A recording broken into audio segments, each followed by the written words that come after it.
Hey everyone, my name is Ishan and I'll be talking today about my work on aerial semantic segmentation. This work has been done in collaboration with my mentor Chen Huang and my advisor Deva Ramanan. Uh, I'm a graduate student at the Robotics Institute in CMU and there are robots all around us. So I decided to gather some data, got hold of a drone and decided to gather some data. And we collected and annotated about 3,200 frames, resulting in the AeroScapes semantic segmentation dataset, which is the first contribution of our research. Now, annotating semantic segmentation maps is a time-consuming process. For context, Cityscapes takes approximately 1.5 hours to process a single image frame. And we spend about 30 minutes on average on processing every single frame. But we had to stop at some point because, well, graduate students can only spend so much time annotating segmentation maps. So traditionally, vision involves learning multiple independent tasks from a single source domain, which invariably ends up being ImageNet. But we have all these other painstakingly annotated public segmentation benchmarks, like Pascal Context, Cityscapes, and AD20K. So we decided to take this traditional problem and flip it around. We decided to learn a single task from multiple source domains, and this is our thesis, leveraging multiple sources to learn better pixel classifiers for small sample tasks. The intuition here is that segmentation benchmarks have diverse visual appearances. We believe that there may be critical information that may be gathered from each of these segmentation benchmarks. For example, in Pascal context, in Pascal context, there is a plant that looks visually similar to vegetation classes in AeroScapes.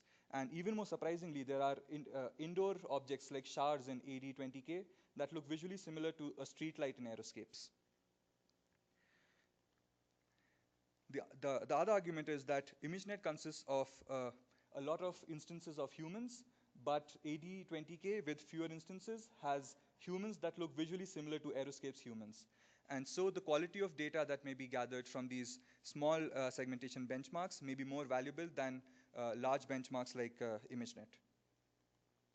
The established practice is to completely train networks that have been initialized from ImageNet and to train them towards the target data set.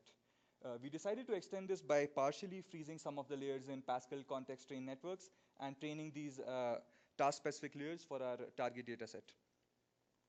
We now arrive at a design choice because there are multiple initialization points for performing this task. I could start from Cityscapes, I could start from Pascal context or AD20K. And instead of choosing one, we decided to combine this information. And so the complementary information that was coming in from the classifiers was combined using certain heuristics that I cannot get into this short talk, but I'd be happy to discuss that during the poster session. And so combining these complementary informations allows us to learn better pixel classifiers. So far I've talked about the AeroScapes dataset, I've talked about public segmentation benchmarks, I've given you some visual intuitions, but let's get down to the numbers. And the baseline that's a network initialized from ImageNet and trained on AeroScapes gives us 49% IOU. And then we could try all these other segmentation benchmarks, but the best we do is Pascal context, which is about 52% IOU. And this multi-source ensemble gives us a 5% boost, which in relative terms is a 10% improvement over the single source classifier. Now, it's natural to ask where these gains come from, because my ensemble is 3 times the capacity of the naive baseline. So we decided to train ensembles of equivalent capacity on single source domains. And we saw that each time we increased the capacity, there was certain improvements that were to be seen for each of these. But even then, the best ensemble is still about roughly 4% to 4 to 4.5% worse than the multi-source ensemble. Qualitatively, whoa, this doesn't look visible. Qualitatively, there were humans in the ground truth that weren't visible in the single domain classifier that the multi-domain ensemble learns. And there was some construction that the multi-domain ensemble was now able to capture. And more critically for a drone, it started to model these obstacles, at least partially.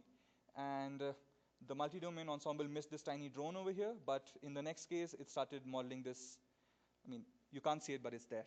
The multi-domain ensemble starts to get the drone, which the single domain ensemble does not. In conclusion, aerial semantic segmentation is a tough problem to solve, and we hope that introducing the AeroScapes dataset will allow the community to take at least like tiny steps forward in this direction.